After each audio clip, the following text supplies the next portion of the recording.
I'm sure all of you come back from work after like a really long day and you're exhausted and tired, but you've got to make dinner and you want to eat something that's going to be delicious as well. You don't want to just do the same old thing all of the time. So today on Bite Me with Nicole, we have a fantastic recipe for you, and this is our Churmula chicken, which already has rave reviews on my Instagram, so it's definitely going to be a win-win for everyone. Now, Churmula chicken is pretty much chicken which is cooked in this Moroccan sauce. You also have it in variations in Libya and Tunisia. So it's going to be this kind of French flavored, exotic, lovely Arabic version of a chicken dish. Okay, so to start with, we're just going to make the sauce, and the sauce is super simple because you put it into a blender and your sauce is done. I promised you it was going to be easy. So to start with, all I have here is some coriander. Now this is 1.5 cup of coriander.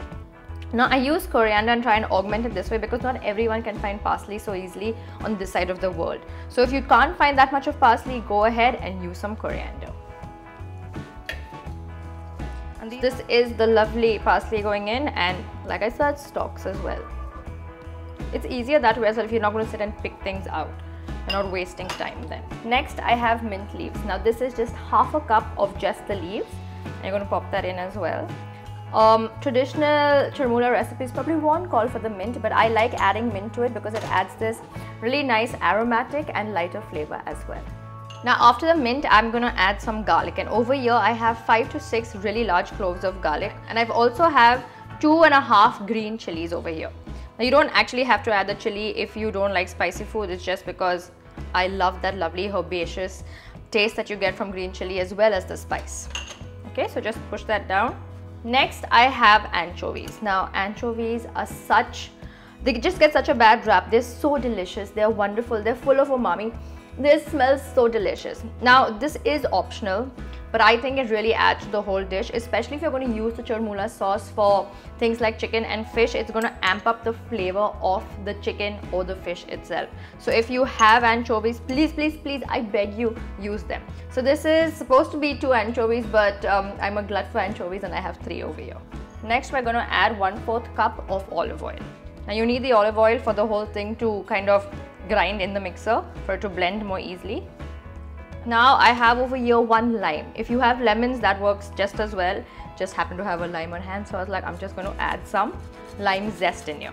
I don't know why, but I always feel super French when I'm zesting a lemon or a lime. After you finish zesting your lime, you're going to get the juice of 1/2 a lemon. Alright, this is for it to have like a double lime and lemony taste. Next, we're going to do our spices. Over here, I just have 1/2 teaspoon of some lovely smoked paprika. Never be shy with your smoked paprika. It's just the most fabulous flavor at the end of your tongue all of the time. Over here, I have 1.5 teaspoon of cumin.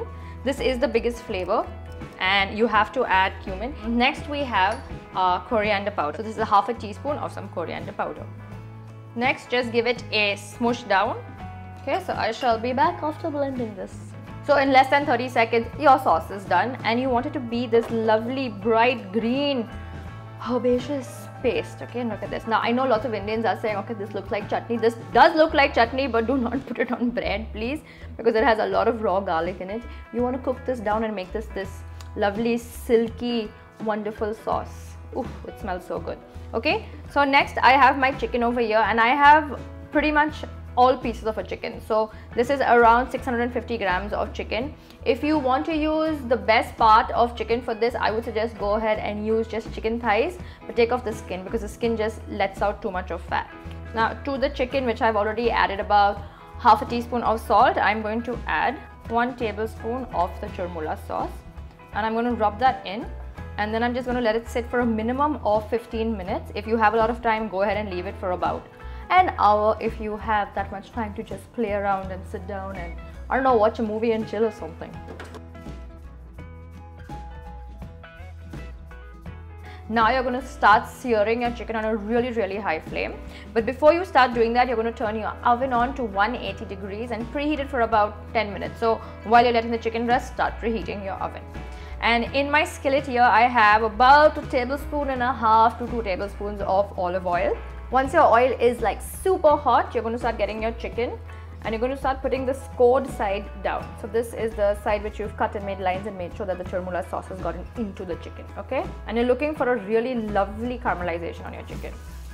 That's the sound you want to hear. So like I said, I have a very motley collection of chicken pieces today. It's just everything you have on hand, and when you come home and you're busy and you don't have time to be picky and finicky about things, you can just make this delicious dish with simple ingredients. It smells so incredible even though it's just started cooking. Just check your chicken on the underside. This is the kind of color that you are looking for, okay? This lovely, beautiful golden color. Just give it a few more seconds. Never pull your chicken off if it's still stuck to the pan, alright? That means it's still raw and still cooking. Just lower the temperature if you need to and then pull away. Next, start rotating your pieces so you get that even coloring on all sides. All of this on a high flame. Also, if you don't have an oven, you can finish cooking this on the stove as well. I will put it down in the description box below how to do that. Or you can always message me to find out if you have any questions as well. Oh, look at that color. That is everything. Ooh, beautiful. Once you manage to get a nice color on both sides, you're going to lower your temperature. Remember, you don't want your chicken to cook completely on the stove. Before I pop this into the oven, what I'm going to do is take about 1/4 cup of chicken stock and I'm going to pour this on the base of the pan. I'm not going to put it over the chicken because I don't want to lose any of the caramelization that I've achieved. I'm just going to do this.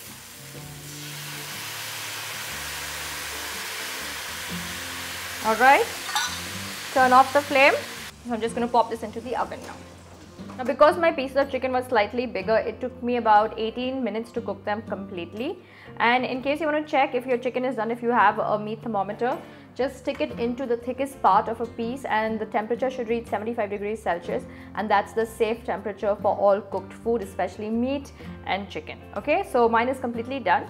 All I'm going to do now is transfer them into a bowl because I'm going to teach you how to stretch the chermoula sauce. If coronavirus has taught us anything and the lockdown, it's how to stretch our food. And I'm going to teach you how to make a lovely sauce to go with the chicken.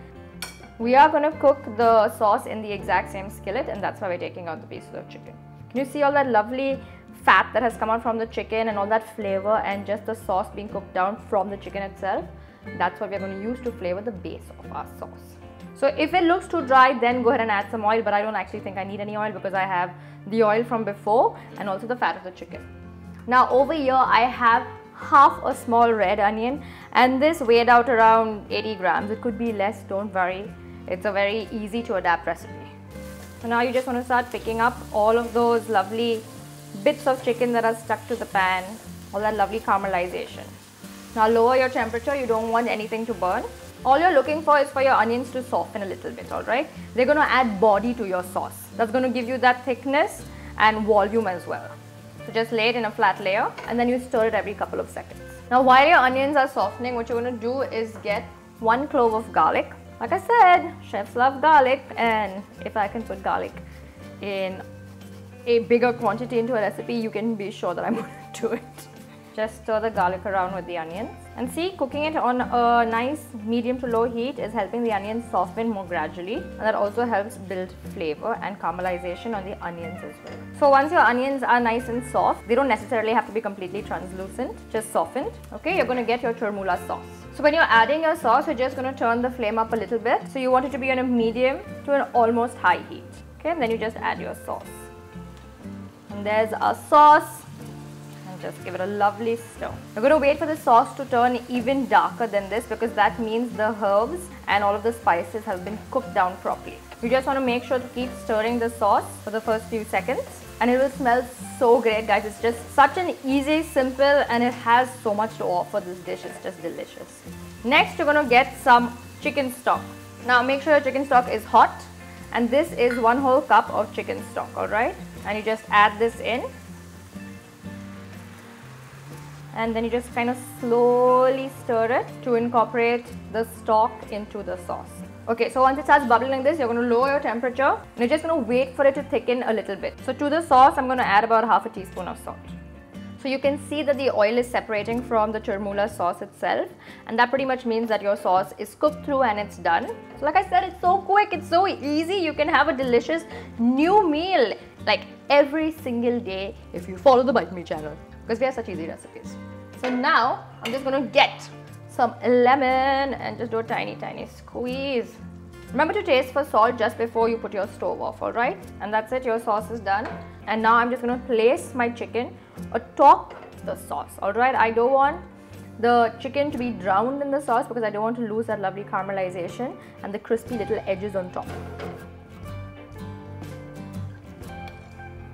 You can serve it exactly like this, by the way, because it just looks so rustic and it is so delicious. And it will stay hot as well and the sauce will thicken. But what I suggest to do is get some lovely slices of lemon and you just lay them inside. Oh, I can't wait to have dinner today. And that's it. It's done. You can have this with quinoa, you can have it with bread. By the way, you can also make this a completely vegetarian recipe if you scrap the anchovies and you do this with like paneer or tofu. It will be completely vegetarian and I promise delicious as well.